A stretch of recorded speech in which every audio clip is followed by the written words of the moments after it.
Hello, আসসালামু আলাইকুম। আমার দেখতে পাচ্ছেন এইখানে একটা ডিজাইন, এইখানে একটা ডিজাইন, আরও অনেক ডিজাইন। যে সময় আমি নতুন ছিলাম আমার কিন্তু ইন্টেলেকচুয়াল প্রপার্টি রিফিউজাল এই ইস্যু দিয়ে আমার ডিজাইনগুলো রিজেক্ট করে দিত। ঠিক আছে, এখন আপনারা যদি ভিডিওটা শেষ পর্যন্ত দেখেন তাহলে আপনাদের আর ডিজাইন রিজেক্ট করবে না। আমি আজকে সব কিছু দেখাই দেব কেন রিজেক্ট করে আর এটার সমাধান কি। ঠিক আছে, আমি কিন্তু সেমগুলা আপলোড করেছি ইস্যু সমাধান করে। আমি আপনাদেরকে দেখাচ্ছি কি কারণে রিজেক্ট দিচ্ছে এরকম। ঠিক আছে, আপনার ডিজাইনে যদি ধরেন একটা ডিজাইন, এটা যদি আমি আপলোড দিতাম 100% এটা রিজেক্ট করে দিত। কারণ হচ্ছে দেখেন এইখানে কিন্তু আমি একটা ওয়েবসাইটের নাম, ওয়েবসাইট অ্যাড্রেস দিছি যেটা হচ্ছে একবারে কোম্পানির ওয়েবসাইট। তারপর হচ্ছে কাস্টমার কেয়ার নাম্বার দিলাম, এটা অরিজিনাল, স্ক্যান দিলাম অরিজিনাল।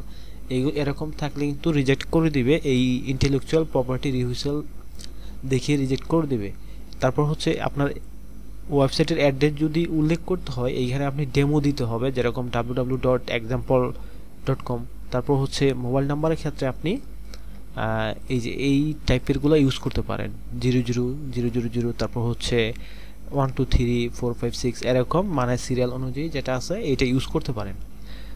আর হচ্ছে যদি ইমেল থাকে কোথাও, যদি আপনি ইমেল দিতে চান আপনি যদি এরকম দিতে পারেন,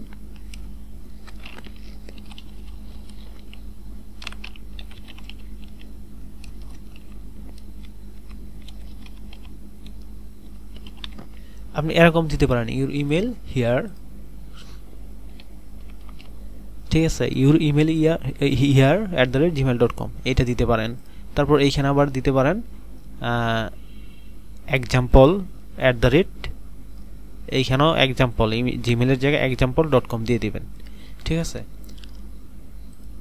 আর হচ্ছে দেখেন এই যে এইগুলা কিন্তু আমার সব ইন্টেলেকচুয়াল প্রপার্টি রিফিউজাল, এগুলো হচ্ছে প্রায় 2 বছর আগের, এগুলো রিজেক্ট করে দিয়েছিল। তারপর এগুলো আমি আবার রিসাবমিট করেছি, তারপর ইস্যুর সমাধান করে এগুলো এপ্রুভ নিছে।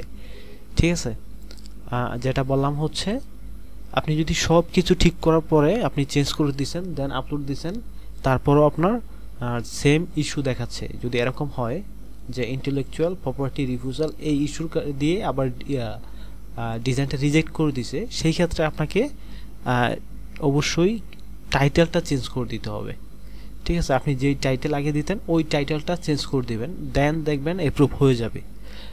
ঠিক আছে, আপনি কোনো সময় অরিজিনাল তথ্য দিবেন না, যেহেতু এগুলো টেমপ্লেট, এগুলোতে আপনার demo mobile number, demo email, তারপর হচ্ছে ডেমো অ্যাড্রেস দেওয়ার ক্ষেত্রেও কিন্তু আপনার কোনো কোম্পানির অ্যাড্রেস দেওয়া যাবে না, আপনার নিজের অ্যাড্রেসও দেওয়া যাবে না, জাস্ট লিখে দিবেন ইউর অ্যাড্রেস হিয়ার।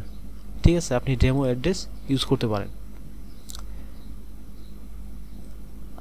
আর এই যে বললাম এইখানে যদি কিউআর কোড কোনো ডিজাইনে আপনি দিতে চান, সেই ক্ষেত্রে হচ্ছে আপনার কিউআর কোডের ভেক্টর করে নিতে হবে। দেন হচ্ছে আপনার, আমি একটু দেখাই, এই যে আমার একটা কিউআর কোড, এটাও কিন্তু আমি সাবমিট করেছি এই ডিজাইনটা।